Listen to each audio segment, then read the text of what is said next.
नहमदुहु व नुसल्ली व नुसल्लिमु अला रसूलिहिल करीम अम्मा बाद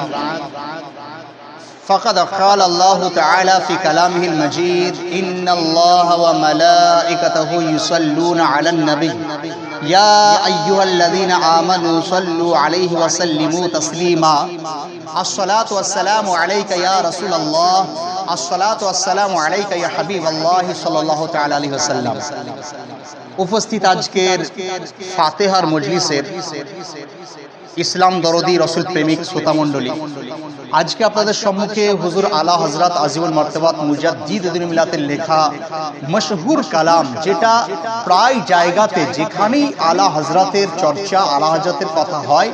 बेशिरभाग जायगातेई ये नाथ शरीफटी पढ़ा हय बा शुनते पाওয়া যায়। नाथ शरीफ की जमीन व जमा तुम्हारे लिए, मकीन व मका तुम्हारे लिए, चुनीन व चुना तुम्हारे लिए, बने दो जहां तुम्हारे लिए। हुजूर आला हजरत आजिमुल मर्तबात रसूल पाकेर शान,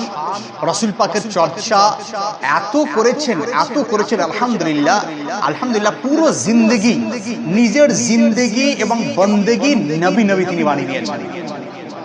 নিজের জিন্দেগি চলা যখন আলা হযরত চলতেন, ওনার চলা হতো রসুল পাক সাহেবের আলাকে সুন্নাত অনুযায়ী। আর হুজুর আলা হযরত আজিম মর্তবাত মুজাদ্দিদ দীন মিল্লাত তিনি আরেক জায়গায় তিনি বলছেন, উन्हें जाना उन्हें माना ना रखा गैर से काम बिल्लाहिल हामद के दुनिया से मुसलमान गया। তিনি বলেন যে আমি একমাত্র রসুল পাককে জানি, রসুল পাককে মানি। রব্বুল আলামিনের দয়া যে রসুল পাক সাহেবুল আওলাদকে আমরা পেয়েছি। তো আলা হযরত তিনি এখানে বর্ণনা করছেন যে যা কিছু দেখছি জমিন থেকে জামা, জামা মানে সময়, জমিন মানে পৃথিবী, তো জমিন জামা সমস্ত কিছু আমার রাসূলুল্লাহর জন্য, কারণ এইগুলো সৃষ্টি হয়েছে আমার রাসূলুল্লাহর ওসিলাতে।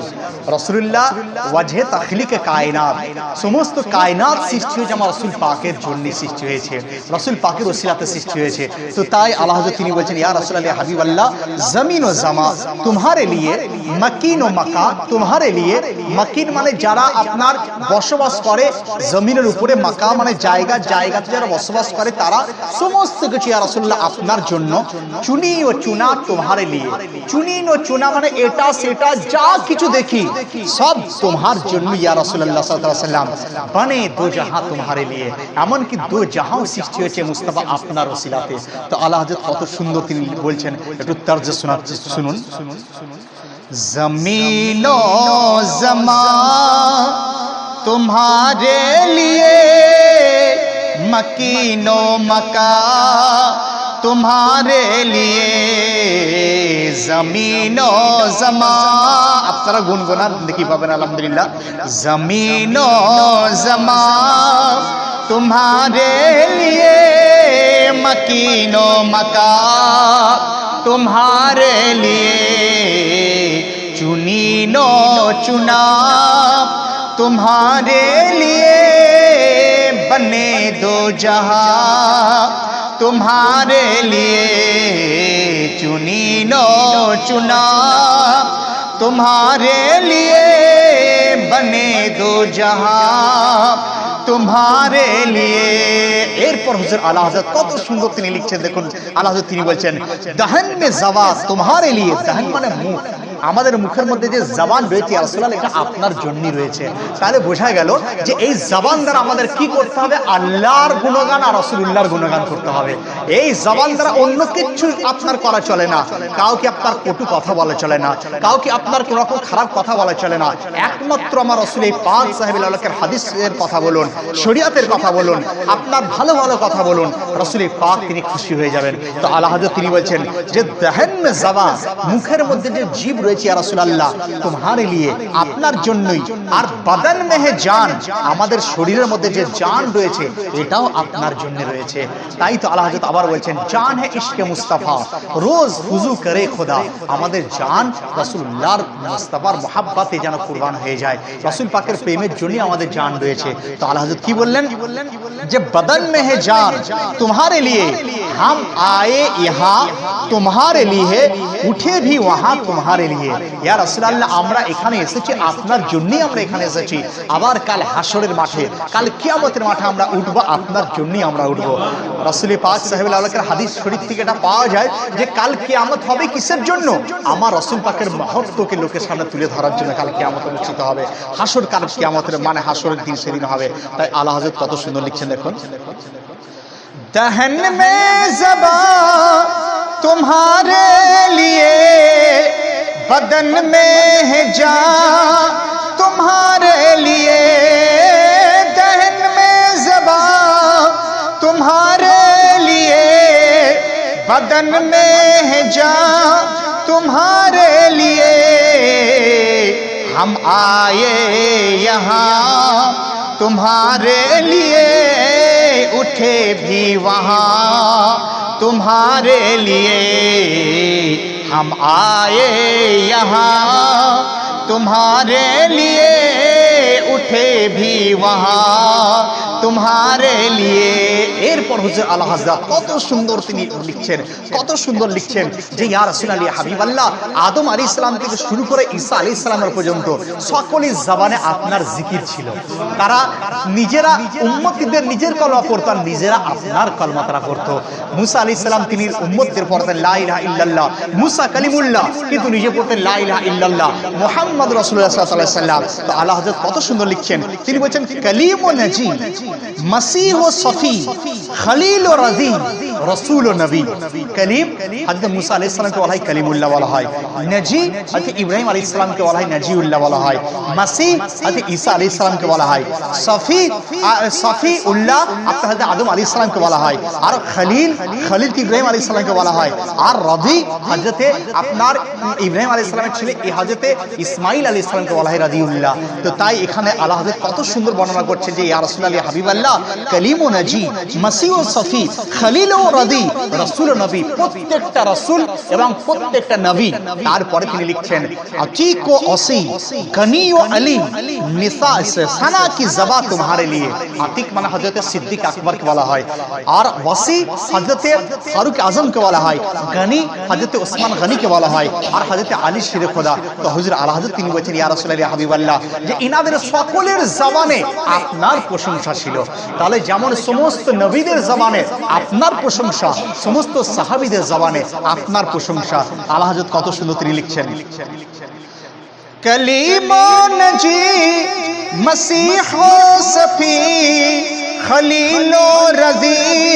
रसूल नबी कलीम नजी मसीह सफी खलील रजी रसूल नबी अतीक वसी गनी ओ अली सना की ज़बा तुम्हारे लिए अतीक वसी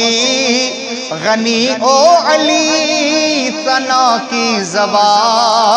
तुम्हारे लिए এরপর হুজুর আলা হযরত রাসূল পাকের আপনার ওনার সিফাত বর্ণনা করছেন যে রাসূল পাকের চমক কেমন ছিল ওনার ঝলক কেমন ছিল ওনার গায়ের খুশবু কেমন ছিল ওনার আপনার ধমক কেমন ছিল কি বর্ণনা করছেন দেখুন যে যে আমরা আসমানের সূর্যকে দেখতে পাচ্ছি এটা তো প্রকৃতই আমার রাসূল পাকের নূরের ওসিলাতে আসমানের সূর্য সৃষ্টি করা হয়েছে বোঝা গেল যে আসমানের সূর্যের মধ্যে আমার মুস্তাফার ঝলক আসমানের চাঁদের মধ্যে আমার মুস্তাফার ঝলক তারপরে আল্লাহ তিনি বলছেন যে তোমারই দমক রাসূল পাক সাহেবুল আওলাকের দমক ওনার আপনার ক্ষমতা আর আল্লাহ রাব্বুল আলামিন এমন দিয়েছেন যে উনি চাঁদকে ইশারা করেন দু টুকরো হয়ে যায় সূর্যকে ইশারা করেন পশ্চিম আকাশে আবার উদিত হয়ে যায় আল্লাহ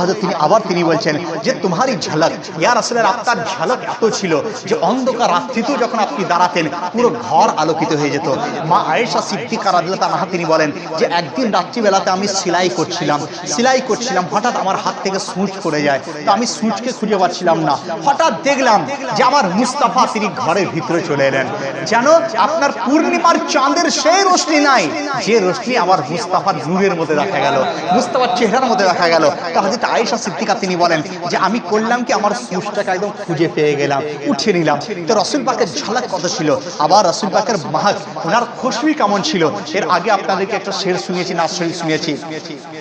যে সাহাবীরা তারা ইরশাদ করতেন বলতেন যে মুস্তাফা সাল্লাল্লাহু আলাইহি ওয়াসাল্লাম যদি রাস্তায় হেঁটে যেতেন, 2 দিন 4 দিন পরেও যদি আমরা মানে সেই রাস্তায় যেতাম, আমরা বুঝতে পারতাম যে সেই রাস্তা আমার মুস্তাফা হেঁটে গেছে। আলা হযরত আরেক জায়গায় তিনি বলছেন যে গুজরে জিস রাহ সে ও সৈয়দে ওয়ালা হোকর রহ গই সারি জমি আম্বরে সারা হোকর। কে রাসূল পাক যে রাস্তায় তিনি যেতেন পুরো রাস্তা একদম সুগন্ধে ভরপুর হয়ে যেত। সাহাবীরা কাউকে জিজ্ঞাসা করতেন না, সেখানে যেতেন সেখানকার মাহক, সেখানকার খুশবু বলে দিত যে আমার মুস্তাফা তিনি হেঁটে গেছেন। তো আলা হযরত কত সুন্দর বলছেন, তোমারি চমক, তোমারি দমক, তোমারি ঝলক, তোমারি महक जमीन ও ফলক। ইয়া রাসূলুল্লাহ, এই যে জমিন আমরা দেখি, জমিন আসমান, সমক ও সিমক, সমাক ইয়া রাসূলুল্লাহ আসমানের সিতারা, আসমানের সমস্ত তারা এবং সিমক, সিমক ও সমাক মাছ, এই সমস্ত মাছেদের মধ্যে জানো আপনার কি আছে, সিক্কা নিশা তোমারে লিয়ে, যেন তাদের মধ্যে আপনার স্ট্যাম্প লাগানো আছে, আপনার স্ট্যাম্প লাগানো আছে, যেন তারা আপনার জিকির তারা করছে, যেন আপনার কর্তৃত্ব তাদের মধ্যে আল্লাহ রাব্বুল আলামিন দিয়ে দিয়েছেন, আপনার কর্তৃত্ব তাদের মধ্যে চলছে। তাআলা হযরত কত সুন্দর তিনি লিখছেন, দেখুন, तुम्हारी चमक, तुम्हारी दमक, तुम्हारी झलक, तुम्हारी महक, तुम्हारी चमक, तुम्हारी दमक, तुम्हारी झलक, तुम्हारी महक, ज़मीनो फलक, सीमा को समक में सिक्का निशा तुम्हारे लिए। सुभान अल्लाह बोलो। ज़मीनो फलक सीमा को समक में सिक्का निशा तुम्हारे लिए। ज़मीनो फलक सीमा को समक में सिक्का निशा तुम्हारे लिए। আবার আলা হযরত তিনি বলছেন যে ये शम्स ও कमर, ये शाम ও सहर, ये बर्ग ও सजर, ये बाग ও समर। शम्स মানে সূর্য, কমর মানে চন্দ্র, মানে এই সূর্য এই চন্দ্র, ये शाम মানে সন্ধ্যা, ও सहर দিন, দিন রাত্রি, ये बर्ग ও सजर সমস্ত গাছ এবং গাছের ডালপালা পাতা, ये बाग এই সমস্ত বাগিচা, ও कमर বাগিচার মধ্যে সমস্ত ফুল, ये तेग ও সিপার, ও তাজ ও কমর, ये হুকম রওয়া তোমারে লিয়ে। এবং ইয়া রাসূলুল্লাহ, ইয়া হাবিবাল্লাহ, এক কথায় দুনিয়ার যা কিছু রয়েছে, যা কিছু রয়েছে না তাদের মধ্যে আপনার হুকুমত আল্লাহ রাব্বুল আলামিন দিয়ে দিয়েছেন, আপনার হুকুমত সেখানে চলছে, আপনার হুকুমত সেখানে চলছে। কত সুন্দর তিনি লিখছেন এখন, ये शम्स ও कमर, ये शाम ও सहर, ये बर्ग ও शजर, ये बाग ও समर, ये शम्स ও कमर, ये शाम ও सहर, ये बर्ग ও शजर, ये बाग ও समर, ये तेग ও सिपर, ये ताज ও कमर, ये हुक्म रवा तुम्हारे लिए। ये तेग ও सिपर, ये ताज ও कमर, ये हुक्म रवा तुम्हारे लिए। जमीन ও ज़मा तुम्हारे लिए, मकीन ও मका तुम्हारे लिए, चुनियो चुना तुम्हारे लिए, बने दो जहां तुम्हारे लिए। অনেক লম্বা নাসিম, ইনশাআল্লাহ পরবর্তীতে আল্লাহ চাইলে আরো এটা ব্যাখ্যা করবো ইনশাআল্লাহ, কারণ আমাদের আবার রাত্রিতে তারাবির ব্যাপার আছে। তো এই পর্যন্তই দরুদ শিখুন। আল্লাহুম্মা